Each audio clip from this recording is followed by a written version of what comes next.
a voice of reason, and a force for change. Mr. President, Madam Vice President, and Dr. Jill Biden, thank you for your commitment and attention to advancing economic security for women. We look forward to working alongside you. Now it is my distinct pleasure to introduce the First Lady of the United States, Dr. Jill Biden.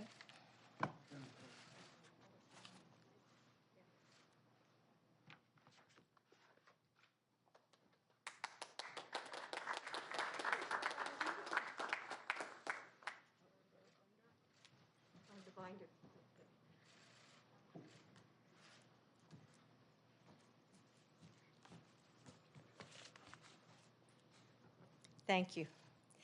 You know, Margaret, you've been called one of the most exciting players to watch this year.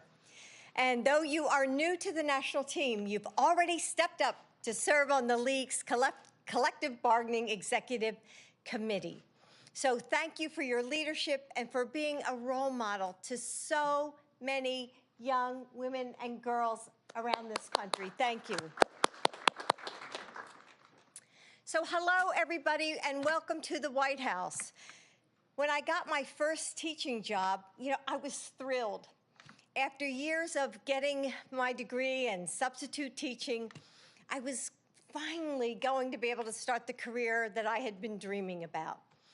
And then I found out that they were paying me only 75% of the man who was actually hired the same time.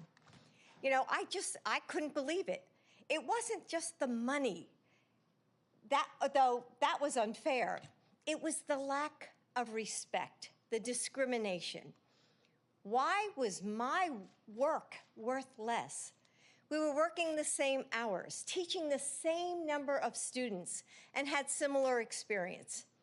Well, that was in 1975. And today, all these years later, there are women who are still in the exact same position. This is personal to me because it's personal to all women. It's one example of how we still treat women differently than men, and it's wrong. And as this pandemic widens the income-wealth gap between men and women, it's urgent. Because this issue is so much bigger than the number on a paycheck. Our work gives us a sense of purpose. It's often how we make our mark on the lives of others and the world. For me, teaching isn't just a job. It's part of who I am. And that's why when I became First Lady, the honor of a lifetime, I also knew that I had to do it while holding on to this piece of myself. I had to keep teaching. As Joe's dad used to say, a job is so much more than a paycheck. But our paychecks reflect how we are valued by our employers and even by our communities. How do we value women when they have to work 3 months and 24 days longer to make the same amount as their male colleagues? How do we value the Black and Latina women who have to work many months more just to make up that same number?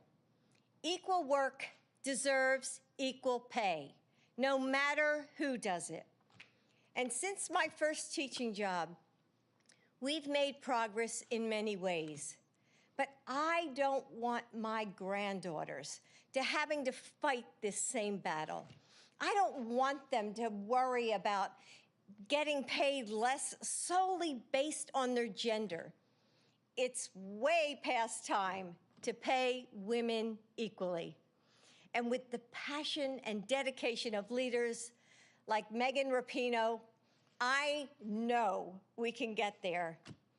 And Megan, you'll have to forgive me, but I decided not to dye my hair purple again. The last time I saw her, I sprayed purple on my hair.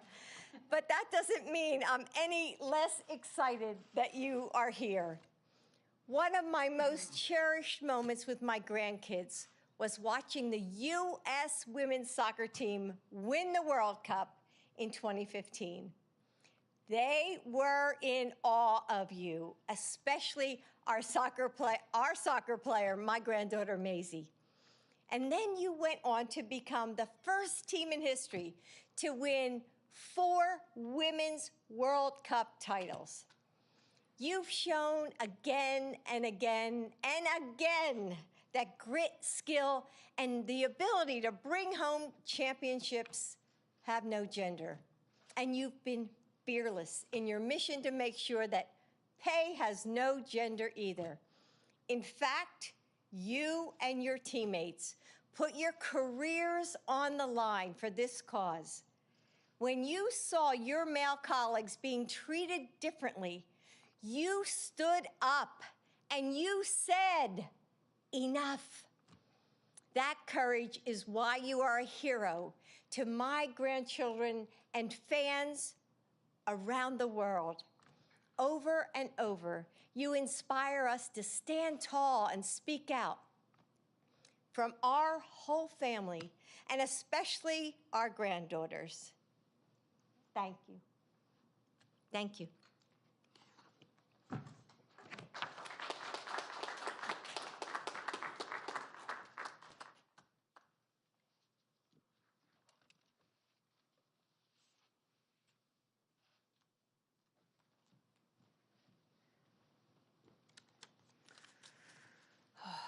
First time all day with no mask on. It's nice. It's nice. I'm sure you all feel the same. Okay. I need a fancy presidential binder. Maybe one of these days. Dr. Jill Biden, thank you so much for the introduction and your amazing words. Good afternoon, everybody. It's such an honor to be here today, so thank you to POTUS and FLOTUS for hosting Margaret and I. It really is a special day for both of us. There's not many, I can probably count them on half a hand, moments where I find myself without the words to say. And today I did when I walked into the Oval Office here at the White House. Just, you can't help but pause and take a moment to acknowledge those who have walked these halls before you. Thinking about the civil rights leaders and the champions of equality and the people who never made it into the room but fought so hard so that others like me would. I can't help but feel inspired and grateful to them, and also a deep sense of responsibility. I'm a member of the LGBTQ community with pink hair, and where I come from, I could have only dreamed that I would be standing in the position I am today at the White House. I'm also a professional athlete, and I've helped, along with all of my teammates virtually here today, one teammate literally here today, win 4 World Cup championships and 4 Olympic gold medals for the United States. And despite those wins, I've been devalued, I've been disrespected, and dismissed because I am a woman. And I've been told that I don't deserve any more than less because I am a woman. You see, despite all the wins, I'm still paid less than men who do the same job that I do. For each trophy, of which there are many, and for each win, for each tie, and for each time that we play, it's less. And I know there are millions of people who are marginalized by gender in the world and experience the same thing in their jobs. And I know that there are people who experience even more, where the layers of discrimination continue to stack against them. And I and my teammates are here for them. We on the U.S. Women's National Team today are here because of them. We also know what it means not only to have allies, but to be allies. We know what it means when people kneel to kneel with them. We know what it means when people stand and cheer, and we know what it's like to be in a full stadium. Thousands and thousands of people who chant together all at once at our moment of greatest triumph, equal pay, equal pay. Beyond the cheers and the gestures, there is so much real work to be done on policies that continue to support equal pay, but also continue to fight against these injustices and inequalities. And not just for ourselves, but for those who are coming after us, who are watching us, potentially watching today, thinking to themselves, what may be possible for their future? And that is why it is an incredible honor and privilege for me to introduce one of our greatest allies, our president, the President of the United States of America, Joe Biden. They got to do the cleaning and everything, but it's less dramatic because of COVID, but it's okay. Thank you.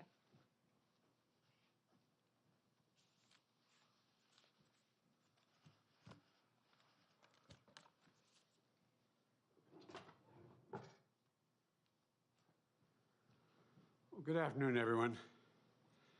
Megan and Margaret, thank you. Thank you for being here. And all your teammates virtually, thank you as well.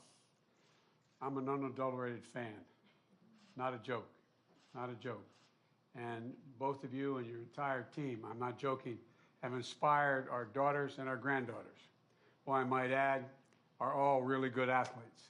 One two-time All-State, my niece, All-American.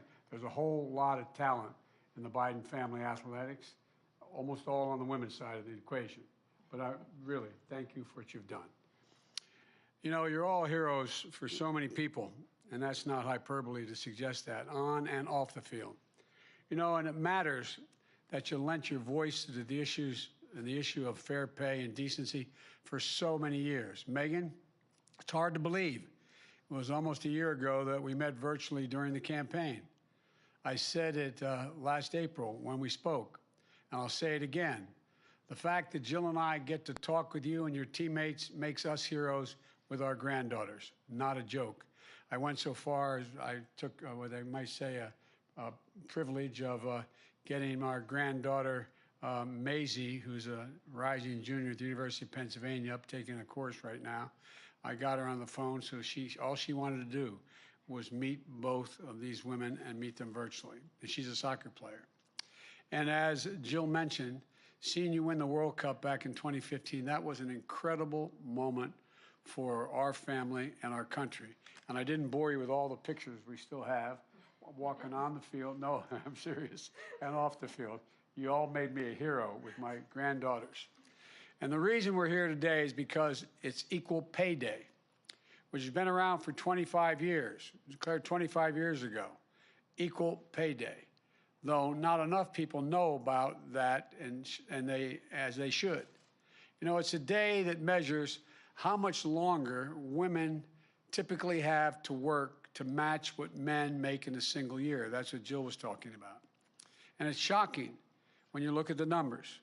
12 years ago, when President Obama and I came in office, the very first law we enacted was the Lilly Ledbetter Fair Pay Act, and Lilly was standing at our side. This year, that year I should say, in 2009, we marked Equal Pay Day occurred in late April. By late April, women will have made at that time, on average, what men make in 12 months. They had to go all the way through January, February, March, and April to catch up. That meant that it took women until April of 2009 to earn the same amount of money that a man made in all of 2008. Another way to look at it is it took more than 15 months for a woman to earn the same amount that a man made in 12. And more than 3 extra months, it's more than that. And it's even longer for women of color. And it's wrong.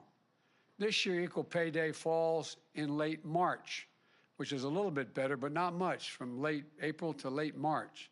And frankly, we shouldn't be satisfied until Equal Pay Day is no longer even necessary to mention at all. The reality, though, is that in nearly every job, more than 90% of the occupations, women still earn less than men. 82 cents on the dollar on average. For AAPI women, it's 87 cents for every dollar a white man earns. For black women, it's 63 cents. For Native American women, it's 60 cents. For Hispanic women, it's 55 cents. It doesn't matter if you're an electrician, an accountant, or part of the best damn soccer team in the world. The pay gap is real. And this team is living proof that you can be the very best at what you do and still have to fight for equal pay. You know, as Jill mentioned, this pandemic has only exacerbated the problem. Women are on the front lines as essential workers, particularly women of color, in hospitals, grocery stores, child care facilities, farms, factories, but they're still earning less. More than 2 million women have dropped out of the workforce since the pandemic started. 2 million. And now we're at the lowest rate of women participation in the labor force that we've been in more than 30 years. Let me say that again. The lowest percent of women in the workforce had to go back 30 years to get to where we are today. A lot of that is because so much extra weight of caregiving and responsibilities falling on their shoulders. It causes women to miss work, cut hours, and leave their jobs and care for their children and aged loved ones. That in and of itself shows some discrimination. How many men are staying home and doing it and the women staying in the workforce? It undermines financial security. And by the way, it's hard. I was a single parent with 2 children after my first wife and daughter were killed well over 40 years ago. And the fact of the matter is, I was a U.S. Senator. I was 29 years old.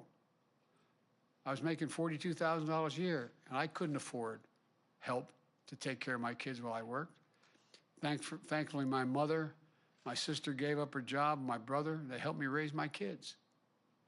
It undermines financial security for women and families. It hurts our entire economy when we lose the talent and hard work of so many people. In the American Rescue Plan you've heard so much about that we just passed, it was designed to address this core challenge. It puts money directly into the pockets of people who need it the most. $1,400 checks for 85% of American households. The 100th million check has been deposited as of today, and many more are on the way. It also expanded the child care tax credit. And here's what that means for those who don't know. Right now, if you file for federal income tax, you get up to $2,000 credit for each child. But if you need help the most, if you're making a minimum wage job and you don't make enough to pay federal income tax, then you don't get this credit.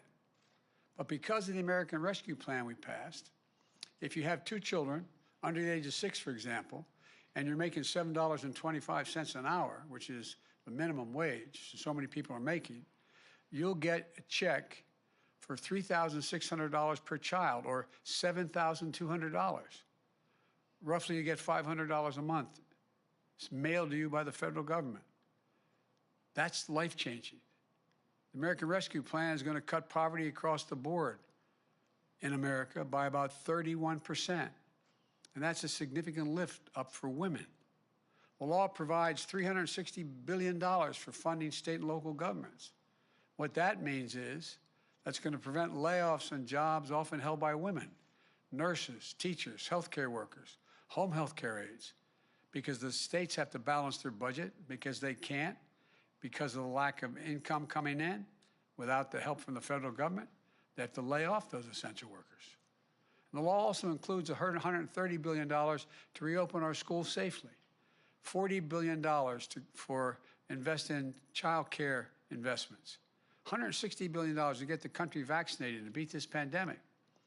All this is going to give millions of women, including many moms and dads too, the freedom to rejoin the workforce and make the career choices that are best for them and their families. But there's so much more we need to do, so much more. We need the Congress to pass the Paycheck Fairness Act. The bill will remove loopholes in the law allowing employers to justify gender pay disparities. It would help hold employers accountable for systemic pay discrimination. It would help level the playing field for women and people of color by making it easier for workers to challenge the disparities as a group. It would increase pay transparency. By that I mean, you know, there's a whole range of American corporations. If you sign the Fortune 500, you sign up with them, you cannot reveal, it says in your contract, you cannot reveal your salary to another employee. Why is that? They don't want me sitting there saying, well, I'm making $60,000 with a woman doing the same job, and she looks at you, you're making 60, I'm making 40. They actually try to hide it. That's what I mean by transparency. Some employers may not allow you to know, exactly, like I said, how much the person sitting next to you is making. Some may even discipline you for asking that. That has to change. Too often, secrecy is part of the problem. We know information is power. You can't solve the problem if you don't know you're not getting paid fairly. My administration is going to fight for equal pay as it become a reality for all women. It's about justice. It's about fairness. It's about living up to our values and who we are as a nation. Equal pay makes all of us stronger. It's not just women who care about this. I've been around the country. I've gone right into union halls and asked the men in the room, how would you feel if your wife or your sister didn't earn the same amount of money as the man doing the same job next to you? And you hear them respond, they don't like it. Why? When your spouse or your sister is making the same amount of money the man she's standing next to making, it means that when the hot water heater breaks, she can replace it. It means you get 4 new tires on the car. It means everybody's life is made better in that family. Let me close with this, that to come out of this crisis and build back better, we need to erase the gender pay gap by ensuring that women have access to good paying jobs, by raising wages for working folks and fighting for their right to organize and collectively bargain. Because we know unions lift women's wages even more than they lift men's. And by investing our care infrastructure, in paid leave, child care, home care, so that people can care for their families and also go to work. There's a lot to do, but together we can ensure that our daughters have all the same rights and opportunities as our sons. And if we're able to do this, it will be transformational for our nation. That's the goal. That's what this is all about. That's what this team, all of you, are all about. Let me make one more point. You know, I've told my daughters, granddaughters, from the time they were old enough to understand what I was saying, and I mean it, there's not a single thing a man can do that a woman can't do as well or better. Not a single thing. I was among the first senators ever to appoint a woman to the Naval Academy. I was just able to, as President of the United States, appoint 2 women as 4-star generals who now are combatant commanders. 3 out of the 6 are combatant commanders, and they're women. Women. There's so many, some in the Congress, who are jet fighter pilots, flying at twice the speed of sound. So many, doing so much. But this soccer team, America's team, has done more to lift up people's sense of who they can be, particularly young girls and women, about anything that's been done. So as President of the United States, I thank you. I thank you for the example you've set and for your willingness to say, look, we're not going to take it anymore. We're not going to take it. Figuratively speaking, you can take my trophies, but you can't take my pride. As I said, my dad used to say, Joey had jobs when he lost his job and had to get another one. We had to move. He'd say, you know, Joey, a job's about a lot more than a paycheck. It's about your dignity. It's about respect. It's about your sense of yourself and your self-worth. It's about your place in the community. That's what this is all about. And that's why you guys are leading the way. And now it's my great pleasure and honor, I'd like you to stand next to me if you would, while I sign a proclamation making Equal Pay Day, naming it and expressing our commitment to seek equal pay as we build back better and restore this economic growth. Thank you, folks. I'm going to sign it now. Come on up.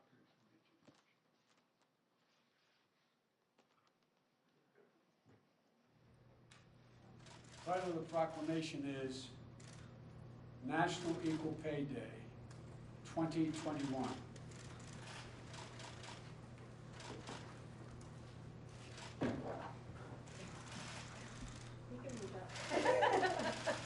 Checking.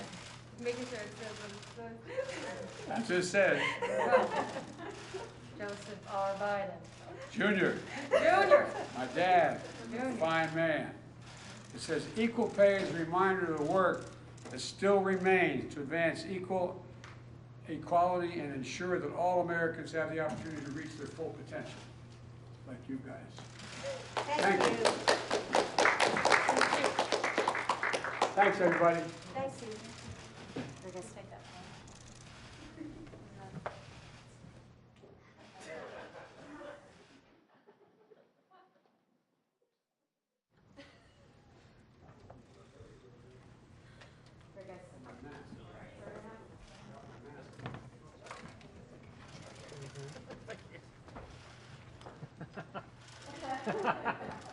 Thanks, folks, for being here. Aren't they incredible? You ever watch them play? Yeah. Pardon me? Are you preparing for the press conference tomorrow? Ready for the press conference tomorrow, sir. The press conference. Can you order equal pay for the soccer team, sir? Pardon me? Can you order equal pay for that soccer team, sir? If I could, it'd been done a long time ago. It would have been done in 2015.